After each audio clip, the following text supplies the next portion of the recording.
Hello students, how are you all. Welcome back to my YouTube channel. My name is Rafaqat. जैसा कि आप सभी को पता है, क्लास 12th का चैप्टर नंबर 2 कंप्लीट कर चुके थे लास्ट वाली वीडियो में। आज के इस वीडियो में बच्चों क्लास 12th का एकदम न्यू चैप्टर यहाँ स्टार्ट करने वाले हैं। तो चैप्टर 3 यहाँ लेने वाले हैं। नेम आप देख सकते हैं, मैट्रिसेस इसका नेम है। ठीक है बच्चों, तो यहाँ पर सबसे पहले एक्सरसाइज 3.1 को स्टार्ट करने से पहले यहाँ पर थोड़ी बहुत आपको नॉलेज होना चाहिए। इसका मतलब आपको यहाँ पर थोड़ा बहुत इंट्रोडक्शन की जरूरत है। तो यहाँ पर सबसे पहले आज अपन इंट्रोडक्शन की बात करेंगे, फिर इसके बाद एक्सरसाइज 3.1 को शुरू करेंगे। तो बच्चों देखिए, स्टार्ट करते हैं मैट्रिसेस को। अब ये देखो बच्चों, मैट्रिसेस जो है ना, ये एक तरह से प्लूरल वर्ड है। क्या है बच्चों? ये प्लूरल वर्ड। अब ये प्लूरल वर्ड किसका है? ये प्लूरल वर्ड है बच्चों मैट्रिक्स का। ध्यान रखना, सबसे पहली बात आपको ये ध्यान रखना है कि जो मैट्रिसेस है एक तरह से ये प्लूरल वर्ड है किसका? मैट्रिक्स का। अब मैट्रिक्स को समझते कि मैट्रिक्स होता क्या? मैट्रिक्स बच्चों एक तरह से आपके पास ध्यान रखना, ये अरेंजमेंट होता है बच्चों। क्या होता है? अरेंजमेंट। वो भी किसका? नंबर्स का। तो एक तरह से आप कह सकते हैं मैट्रिक्स एक तरह से नंबर का अरेंजमेंट है बच्चों। क्या है बच्चों? नंबर का अरेंजमेंट। ध्यान रखना। अब ये नंबर का अरेंजमेंट किस तरह से करना है, किस शक्ल में करना है, तो यहाँ पर ध्यान रखना, नंबर का जो अरेंजमेंट है ना, वो एक रेक्टेंगुलर फॉर्म की शक्ल में आना चाहिए। ध्यान रखना, आपको क्या करना है बच्चों? रेक्टेंगुलर फॉर्म की शक्ल में अगर आप नंबर का अरेंजमेंट करते हो तो उस तरह का जो अरेंजमेंट हुआ, उस अरेंजमेंट को आप क्या कहते हैं? मैट्रिसेस या फिर मैट्रिक्स। अब जैसे कि इसका एग्जांपल लेते हैं और समझते हैं। अब एग्जांपल के लिए देखो बच्चों, मैं मान लेता हूं, एक बच्चा मान लिया मैंने, जैसे कि ये बच्चा है राहुल। क्या है बच्चों? एक बच्चा है राहुल। अब इसके पास कुछ क्वांटिटीज में कुछ चीजें रखी हुई है। जैसे कि पहला एक एग्जांपल लिया मैंने, मान लिया कि इसके पास 5 नोटबुक है। क्या है बच्चों? 5 नोटबुक। अब इस क्वांटिटी को मैं रेक्टेंगुलर फॉर्म में कैसे अरेंज करूंगा? तो यहाँ पर रेक्टेंगुलर फॉर्म में अरेंज करने के लिए आप क्या करते हैं बच्चों? बिग ब्रैकेट का या फिर स्क्वायर ब्रैकेट का यूज करते हैं और उसके अंदर जो भी नंबर दे रखा है उसको रख देते हैं। तो ये जो अरेंजमेंट होता है, अभी देख सकते हो रेक्टेंगुलर फॉर्म में हो रहा है, ये अरेंजमेंट ही आपके पास मैट्रिसेस कहलाता है। अब जैसे कि देखिए बच्चों, मैं यहाँ पर ये तो पहली कंडीशन बना दी मैंने। अब दूसरी कंडीशन में जब देखते हैं, जैसे कि राहुल है, इसके पास 5 तो नोटबुक है। क्या है बच्चों? 5 नोटबुक, और इसके पास 2 पेन है। अब इसका अरेंजमेंट कैसे करें? तो इसका अरेंजमेंट आप 2 तरीके से कर सकते हैं। सबसे पहले तो रेक्टेंगुलर बॉक्स आप बना देंगे। ठीक है बच्चों, अब यहाँ पर लिखा मैंने 5 और 2, या फिर एक दूसरी शक्ल में इसको आप लिख सकते हैं कुछ ऐसे, 5 और 2। तो यहाँ पर बच्चों देख सकते हैं, ये जो 5 है ना, ये किसको बताएगा? नोटबुक को, और 2 जो है वो किसको बताएगा? पेन को। यहाँ पर भी आप इसको घुमा के लिख सकते हैं। तो ये जो नंबर का अरेंजमेंट हो रहा है, आप देख सकते हैं रेक्टेंगुलर फॉर्म में हो रहा है। ये अरेंजमेंट आपका मैट्रिक्स है। इसका और एग्जांपल लेते हैं बच्चों, जैसे कि यहाँ पर मैंने फिर से एक बंदा लिया राहुल। अब यहाँ पर देखो, जैसे कि एक ही मैंने नंबर लिया था और यहाँ पर भी एक ही लाइन में नंबर लेते, लेकिन अब मैं देखो 2 बंदों को जोड़ रहा हूँ या 3 बंदों को जोड़ रहा हूँ। जैसे कि यहाँ देखो, मैंने एक तो ले लिया राहुल, ठीक है, एक मैंने ले लिया बच्चों यहाँ पर फातिमा, ठीक है, एक मैंने यहाँ पर ले लिया जैसे कि समझने के लिए दिव्या। ये 3 बच्चियां हैं। अब इनके पास मान लेते हैं, राहुल के पास तो सेम कंडीशन लगा देते हैं, 5 तो नोटबुक है भाई, और इसके अलावा यहाँ पर इसके पास 2 पेन, ये मैंने लिख दिया। अब जैसे कि फातिमा है भाई, फातिमा के पास 3 नोटबुक है और 10 पेन है। ठीक है, ये समझ लेते हैं। और जो दिव्या है उसके पास 10 तो नोटबुक है। क्या है बच्चों? 10 नोटबुक, और इसके अलावा इसके पास 5 क्या है? पेन है। ठीक है, अब इस नंबर्स का देखो मैं अरेंजमेंट करने जा रहा हूँ। तो ये नंबर का अरेंजमेंट 2 तरीके से हो सकता है। कितने तरीके से? 2। तो देखिए बच्चों, सबसे पहले तो नंबर को आप डायरेक्ट एज इट इज लिख सकते हैं। जैसे कि यहाँ देखो, ये मैंने अरेंजमेंट यहाँ पर लिखा, तो यहाँ पर ये 5 लिख दिया मैंने, 5 के साथ 2 आ गया। फिर इसके बच्चों 3 के साथ उधर क्या है? 10। फिर यहाँ पर है आपके पास 10 और उधर क्या है? 5। तो यहाँ देखो बच्चों, ये जो लाइन है ये क्या बताएगी बच्चों? ये वाली जो लाइन है यहाँ पर, ये तो बताएगी आपके पास नोटबुक को, और ये जो चीज है ये बताएगी आपके पास पेन को। ठीक है, अब यहाँ पर ये बता रहा है राहुल के पास कितने हैं, यहाँ पर ये आपके पास बता रहा है कि फातिमा के पास कितने हैं, और यहाँ पर ये बता रहा है आपको दिव्या के पास कितना है। जैसे कि राहुल के पास 5 तो नोटबुक है और 2 पेन है, देख सकते हैं लिखा हुआ है यहाँ पर। फातिमा के पास 3 तो नोटबुक है और 10 कितने हैं? पेन है। ठीक है, देख सकते हैं। इसी दिव्या के पास आप यहाँ देख सकते हैं। अब इसका अरेंजमेंट एक और तरीके से हो सकता था। अब वो अरेंजमेंट कैसे होगा उसको समझते हैं। जैसे कि देखिए बच्चों, यहाँ पर मैंने इनको एज इट इज लिखा, इसको बच्चे क्या करते हैं? घुमा के भी लिख सकते हैं, वो भी आपके पास करेक्ट ऑप्शन होता है। घुमा के कैसे लिखेंगे? जैसे कि ये यूं था ना, अब इसको मैं क्या करूंगा? इन दोनों को यूं लिखूंगा, जैसे कि 5 और 2 लिख दिया। फिर ऐसे 3 और 10 लिख देंगे। फिर उसके बाद यहाँ पर 10 और 5 लिख देंगे। ये लो 10 10 और 5। ठीक है, यहाँ पर मैं इस तरह से भी इसको अरेंज कर सकता हूँ। अब यहाँ पर देखो बच्चों, ये जो चीज है ये 5 3 10, ये तो किसको बताएगी, यहाँ पर आपके पास नोटबुक को, और ये जो चीज है किसको बताएगी, पेन को। और ये पहली जो लाइन आई यहाँ पर, ये राहुल के पेन को बताएगी, ये फातिमा के पेन को बताएगी, और ये दिव्या के पेन को बताएगी। अब आप देख सकते हैं जो राहुल था उसके पास 5 नोटबुक थी और 2 पेन थे। देखो यहाँ पर फातिमा जो इसके पास 3 नोटबुक और 10 पेन है, देख सकते हैं यहाँ पर। तो इसे आगे वाला भी आप देख सकते हैं। तो यहाँ पर आप देख सकते हैं जो नंबर का अरेंजमेंट था बच्चों, क्या था नंबर का अरेंजमेंट, कैसी फॉर्म में, रेक्टेंगुलर फॉर्म में। इस अरेंजमेंट को क्या कहा गया, मैट्रिक्स कहा गया। बात समझ आ गई होगी। अब मैट्रिक्स आपको समझ में आ गई बात, तो यहाँ पर 2 चीजें और आती है बच्चों। कितनी चीजें, 2 चीजें आती है। एक तो यहाँ पर आती है बच्चों रो, क्या आती है बच्चों, रो। और एक आपके पास आती है, रोज बोल सकते हो आप इसको, और एक आता है आपके पास कॉलम। क्या आते हैं बच्चों, कॉलम्स आते हैं। ठीक है, अब यहाँ पर देखो बच्चों, यहाँ पर आपके पास रोज क्या होती है और कॉलम क्या होता है उसको समझते हैं। तो यहाँ पर बच्चों ध्यान रखना, जो हॉरिजॉन्टल लाइन होती है, क्या होती है बच्चों, हॉरिजॉन्टल जो लाइन होती है आपके पास, हॉरिजॉन्टल लाइन में जो नंबर जमे हुए होते हैं वो क्या कहलाते हैं, रोज कहलाते हैं। और जो वर्टिकल लाइन में जो नंबर जमे हुए होते हैं आपके पास, क्या होते हैं बच्चों, वर्टिकल लाइन के अंदर जो नंबर अरेंजमेंट हुए हुए रहते हैं वो क्या कहलाते हैं, कॉलम कहलाते हैं। जैसे कि यहाँ समझते हैं। अब जैसे कि बच्चों यहाँ पर आप देखोगे तो यहाँ पर आपके पास ये पहली रो है, क्योंकि ये हॉरिजॉन्टल लाइन है, ये पहली रो है, ये आपके पास दूसरी रो है, और ये तीसरी रो। तो यहाँ पर जो रो है वो कितनी, टोटल 3 है। ठीक है, अब कॉलम क्या होते हैं, वर्टिकल लाइन में जो नंबर जमे होते हैं, मतलब यूं खड़े देखने पर जो नंबर आएंगे, जैसे कि यहाँ देखो ये रहा और ये रहा, तो ये खड़े जो नंबर जमे हुए खड़ी फॉर्म में, इनको बोलते हैं कॉलम। तो यहाँ देखो कितने कॉलम है, 2 कॉलम आ रहे हैं। तो यहाँ पर कॉलम कितने हो गए बच्चों, 2। और अगर बात इसकी करें तो यहाँ पर देखो वर्टिकल लाइन कितनी है, तो सॉरी हॉरिजॉन्टल लाइन कितनी है, तो आप कहोगे सर हॉरिजॉन्टल लाइन यहाँ पर 2 है, तो यहाँ पर रो जो है वो कितनी आ गई बच्चों, 2। और कॉलम की बात करें तो कॉलम देखो कितने आ रहे हैं, तो कॉलम यहाँ पर आ रहे हैं बच्चों 3। ठीक है, तो यहाँ पर ध्यान रखना, जो हॉरिजॉन्टल लाइन होती है उसको तो क्या कहेंगे आप, रो, और जो वर्टिकल लाइन होती है उसको क्या बोलते हैं बच्चों, कॉलम। तो आपको समझ आ गया होगा। सबसे पहले तो मैट्रिक्स क्या होता है, तो मैट्रिक्स आपने समझ लिया। मैट्रिक्स के अंदर 2 तरह की लाइंस होती है, खड़ी वाली और एक आड़ी वाली। जो आड़ी वाली लाइन है जिसको बोलते हैं अपन हॉरिजॉन्टल, उसका नाम होता है रोज। और जो वर्टिकल होती है, जो मतलब खड़ी लाइन होती है, उसको अपन क्या बोलते हैं, कॉलम्स। ठीक है बच्चों, ध्यान रखना। अब इसको देखो आप ऐसे भी लिख सकते हैं। एक चीज और बता देता हूँ मैं, यहाँ पर जैसे कि ये पहली रो है तो इसको अपन बोलेंगे R1, ये दूसरी है तो इसको R2, और इसको क्या बोलेंगे, R3। ये पहला कॉलम है तो इसको C1 बोलेंगे और इसको C2, और ऐसे आगे जाता जाएगा तो C3 आपके पास हो जाएगा। तो ये बात आपको समझ आ गई हो। अब ये बात आपको समझ आ गई, रो, कॉलम और मैट्रिक्स। तो यहाँ पर अगला जो टॉपिक है बच्चों आपके पास वो है ऑर्डर ऑफ मैट्रिक्स। तो उसको समझते हैं। तो अगली हेडिंग जो है बच्चों आपके पास वो आएगी यहाँ पर, ऑर्डर ऑफ मैट्रिक्स। अब ऑर्डर ऑफ मैट्रिक्स में जैसे कि यहाँ पर ऑर्डर ऑफ मैट्रिक्स, आप किसी भी मैट्रिक्स का ऑर्डर ऑफ मैट्रिक्स तभी बता सकते हो जब आपको वहां पर नंबर ऑफ रो और नंबर ऑफ कॉलम पता हो। क्या हो, नंबर ऑफ रो और नंबर ऑफ कॉलम पता हो। जैसे कि मान लेता हूं मैं कोई भी एक मैट्रिक्स है, क्या है बच्चों, कोई भी एक मैट्रिक्स है। अब इस मैट्रिक्स के अंदर जो रो है, क्या है बच्चों, रो, वो तो एम है। मैं मान लेता हूँ क्वांटिटी एम है। जैसे कि यहाँ पर कितनी रो आ रही थी, 3, तो इसी मैंने मान लिया किसी भी मैट्रिक्स के अंदर जो रो है वो एम है। और यहाँ पर बात करें कॉलम की, कॉलम मतलब आपके पास ये वाली लाइन है, जैसे कि इसमें 3 कॉलम आ रहे हैं, इसमें 2 कॉलम आ रहे हैं। तो यहाँ पर मैं समझने के लिए मान लेता हूँ कि कॉलम कितने, n है। तो ध्यान रखना बच्चों, मैट्रिक्स का जो ऑर्डर होता है, किसी भी मैट्रिक्स का जो ऑर्डर होता है बच्चों, वो ऑर्डर को आप क्या बता सकते हो, इन दोनों के मल्टीप्लाई की फॉर्म में लिख दो, तो वो जो शक्ल बनेगी वो क्या कहलाएगा, आपके पास ऑर्डर कहलाएगा। अब इसको रीड कैसे करेंगे, तो इसको रीड करेंगे बच्चों आप m by n। क्या करेंगे, m by n। ध्यान रखना हमेशा आगे रो आएंगी और पीछे क्या आएंगे, कॉलम आएंगे। ध्यान रखना हमेशा आगे क्या आएगी, रो और पीछे कॉलम। जैसे कि इसका एग्जांपल लेते हैं और समझते हैं।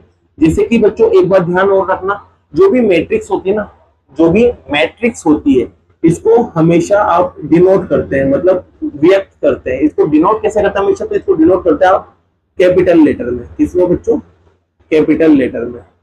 अब कैपिटल लेटर में आप कुछ भी ले सकते हो। जैसे कि यहाँ पर पूरी मैट्रिक्स थी, इसको मैं बड़ा ए या फिर बड़ा B, capital B, capital A, या कैपिटल सी, कैपिटल डी, कुछ भी आप यहाँ ले सकते हैं। जैसे कि देखो मैं कोई एक एग्जांपल ले रहा था और फिर ऑर्डर की बात कर रहा था।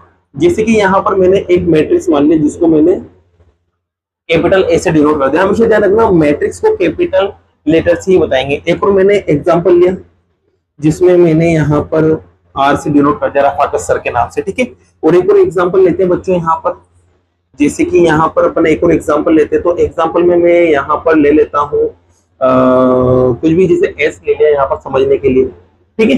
तो यहाँ पर ये 3 एग्जांपल ले रहा हूँ और तीनों को मैं कैपिटल लेटर में लिख रहा हूँ क्योंकि डिनोट कैपिटल लेटर में करता है। अब यहाँ पर जैसे कि मैं कुछ नंबर लिख रहा हूँ, यहाँ पर मैंने लिखा 1 2 3 4 5 6, ठीक है।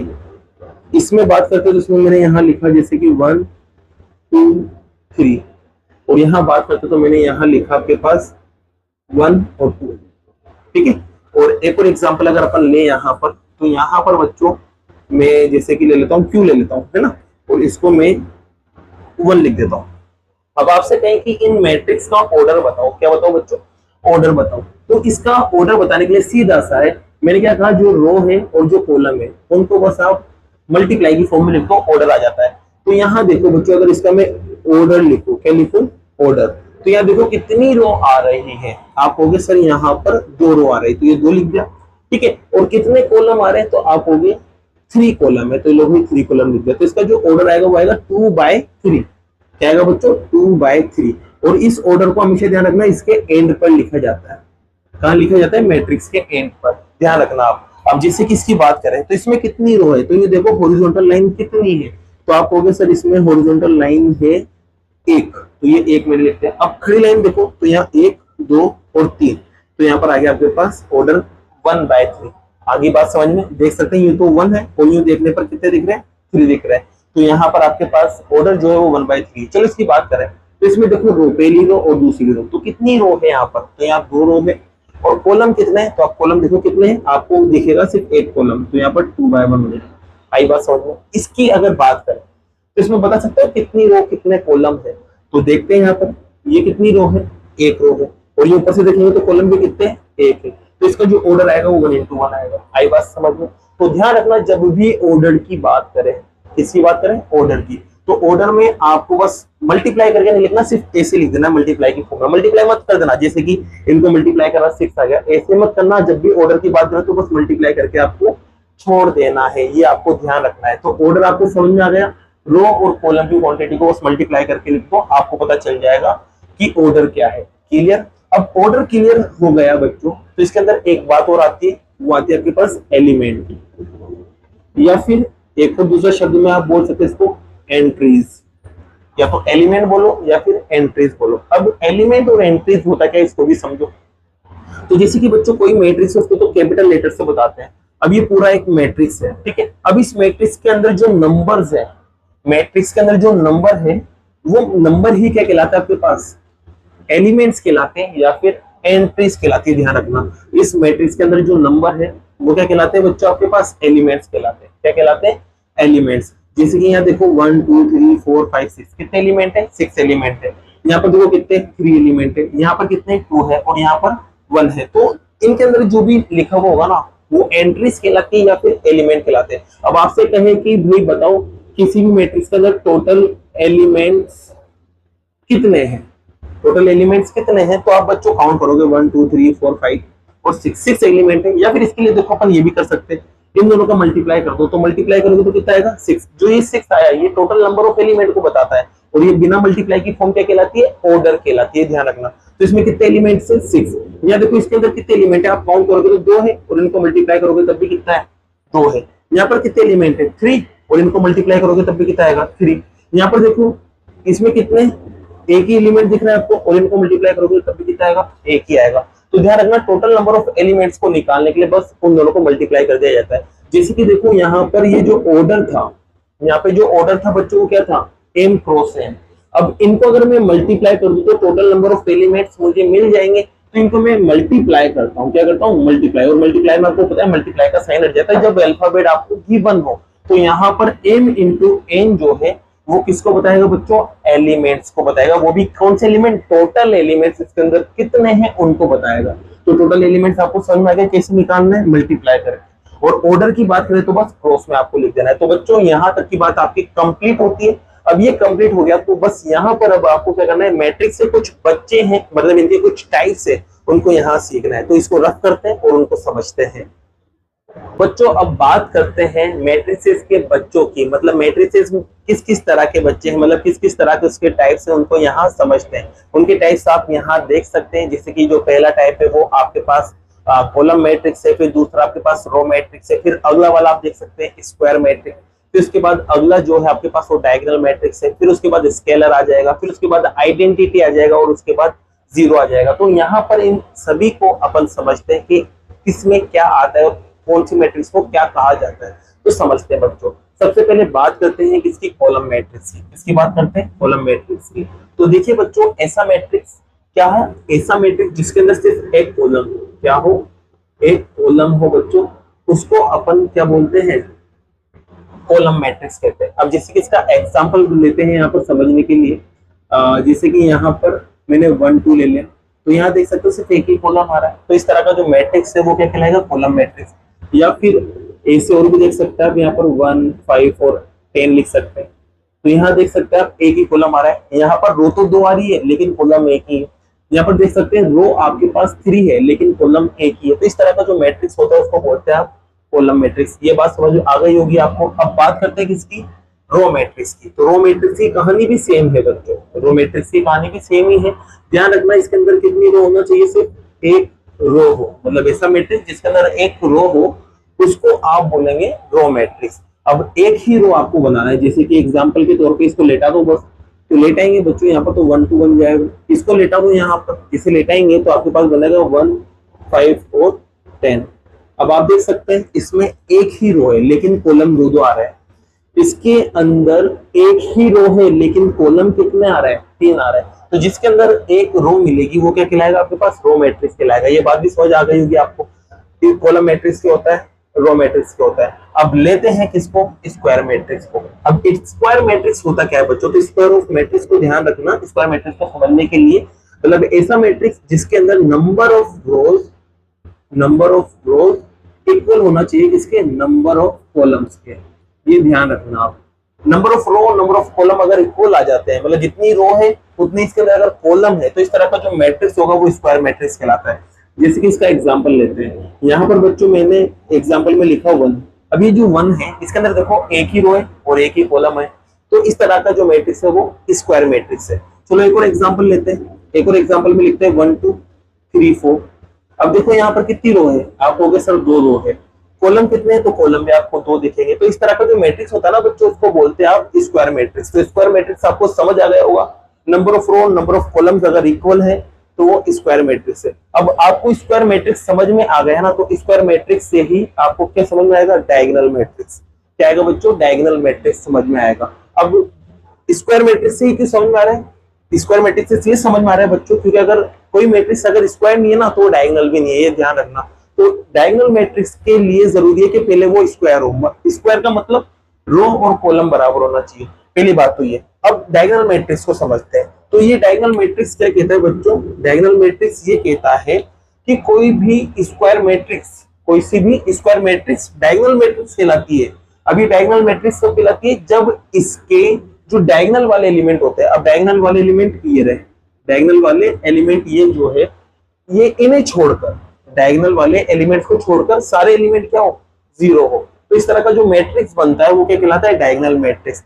तो ध्यान रखना, डायगोनल वाले एलिमेंट को छोड़ने के बाद जो एलिमेंट बचे वो सारे 0 हो जाए और डायगोनल को में 0 नहीं हो, तो इस तरह का जो मैट्रिक्स है वो क्या कहलाता है आपके पास, डायगोनल मैट्रिक्स। जैसे कि इसका एग्जांपल लेते हैं, सबसे पहले तो रो और कॉलम सेम बनाना है मुझे, तो 1 2 3 4। अब उसने कहा है कि डायगोनल ये है तो इसको छोड़ के सारे 0 कर दो, तो यहाँ पर बच्चों यहाँ पर भी 0 कर दो, यहाँ पर भी 0 कर दो। तो ये जो स्क्वायर मैट्रिक्स पहले था अब ये क्या बन चुका है, डायगोनल मैट्रिक्स बन चुका है, क्योंकि डायगोनल में 0 नहीं है, बाकी डायगोनल को छोड़ के सब जगह आपको 0 दिख रहा है। जैसे कि एक और एग्जांपल लेते हैं, यहाँ पर जैसे कि लिया मैंने 1 2 3 4 5 6 7 8 और 9, ये मैंने यहाँ ले लिया, ठीक है बच्चों।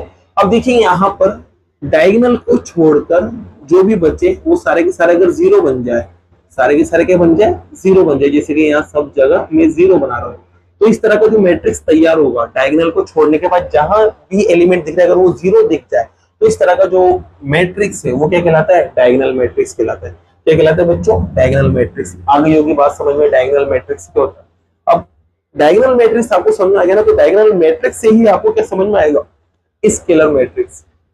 क्या समझ में आएगा, स्केलर मैट्रिक्स। अब स्केलर मैट्रिक्स को समझो, तो स्केलर मैट्रिक्स क्या कहता है, सबसे पहले तो डायगोनल होना चाहिए। डायगोनल का मतलब सिर्फ डायगोनल में एलिमेंट होना चाहिए, कहीं भी नहीं होना चाहिए, सब जगह जीरो होना चाहिए, तो ये डायगोनल कहता है। अब डायगोनल से स्केलर कैसे बना तो समझना। अब स्केलर में एक अलग से कंडीशन आ गई, डायगोनल से अलग से कंडीशन क्या है, अब देखो बताता हूँ। जैसे कि यहाँ डायगोनल में देख सकते हो अलग अलग एलिमेंट है, यहाँ पर भी आप देख सकते हो अलग अलग एलिमेंट है, लेकिन अगर इन एलिमेंट्स को अगर मैं सेम कर दूं, क्या कर दूं बच्चों, एलिमेंट्स को सेम बना दूं। जैसे कि यहाँ 1 है तो यहाँ पर भी 1 अगर मैं लिख दूं, या फिर यहाँ 4 है तो यहाँ पर मैं 4 लिख दूं, तो डायगोनल के जो एलिमेंट है वो सेम बन जाएंगे।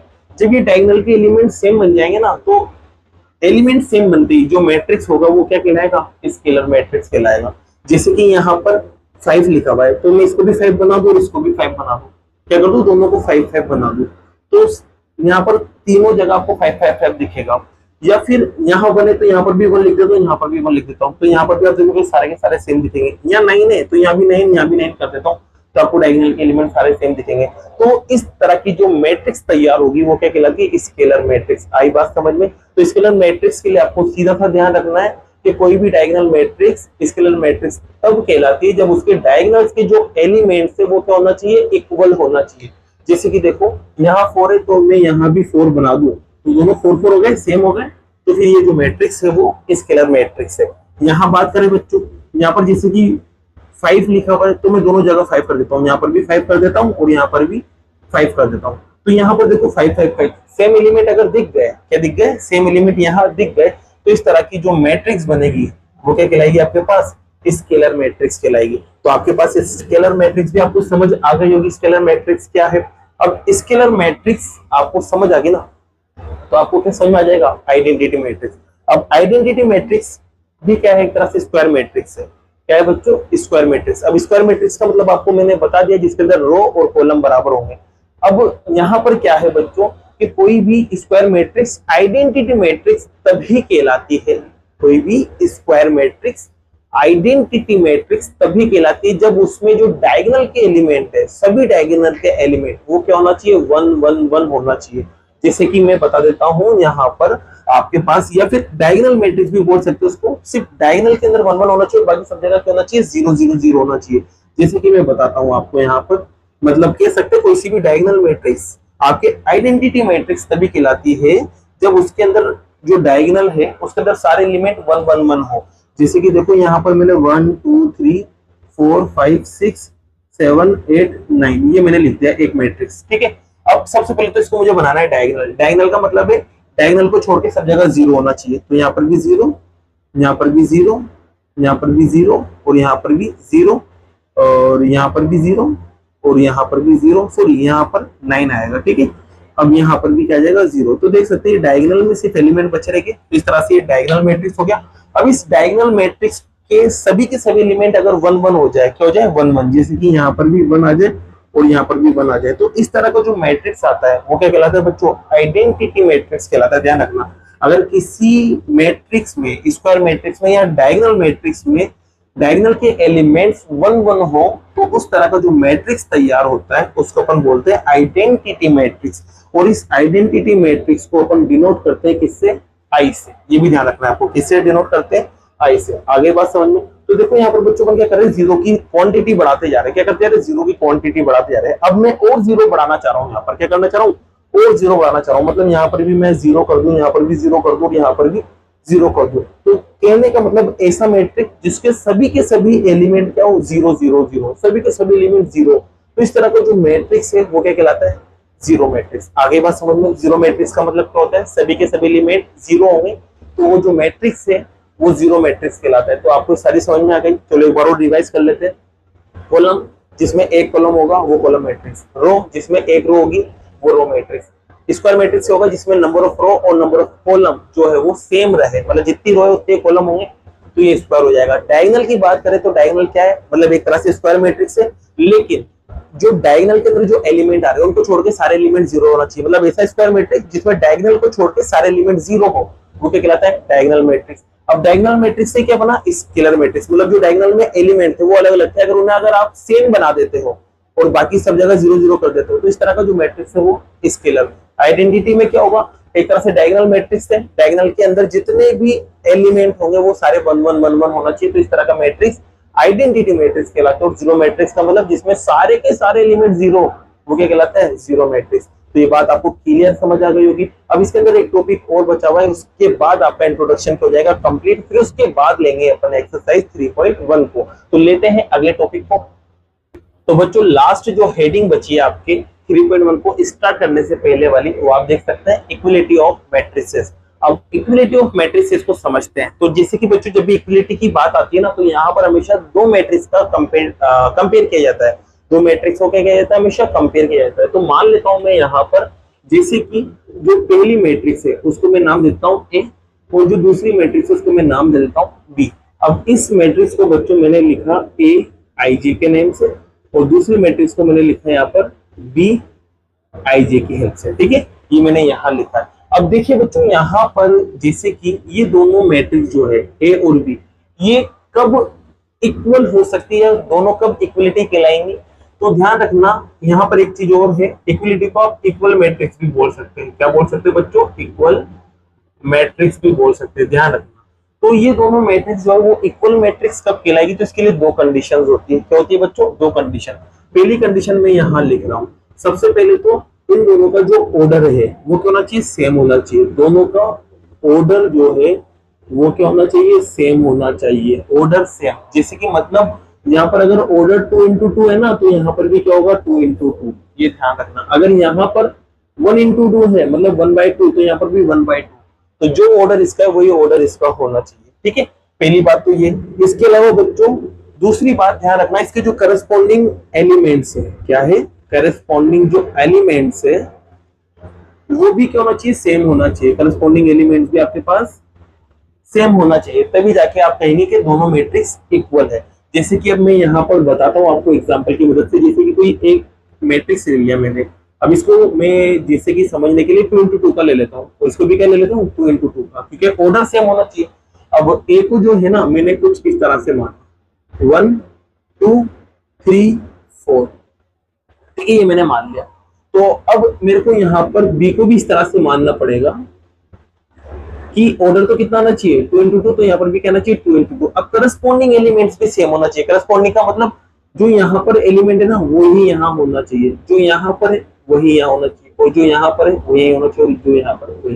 तो करस्पॉन्डिंग का मतलब इस पोजीशन पे जो है वो दूसरी मैट्रिक्स की उसी पोजीशन पे होना चाहिए। तो कहने का मतलब कोई सी भी दो मैट्रिक्स इक्वल मैट्रिक्स तब कहलाएगी जब उनका ऑर्डर भी सेम हो और उनके जो करस्पॉन्डिंग एलिमेंट्स है वो भी क्या हो, सेम है। तो इस तरह की जो मैट्रिक्स है वो क्या कहलाएगी, इक्वल मैट्रिक्स कहलाएगी, या इक्वलिटी ऑफ मैट्रिसेस कहलाता है। ठीक है बच्चों, तो ये आपको कहानी समझ आ गई होगी।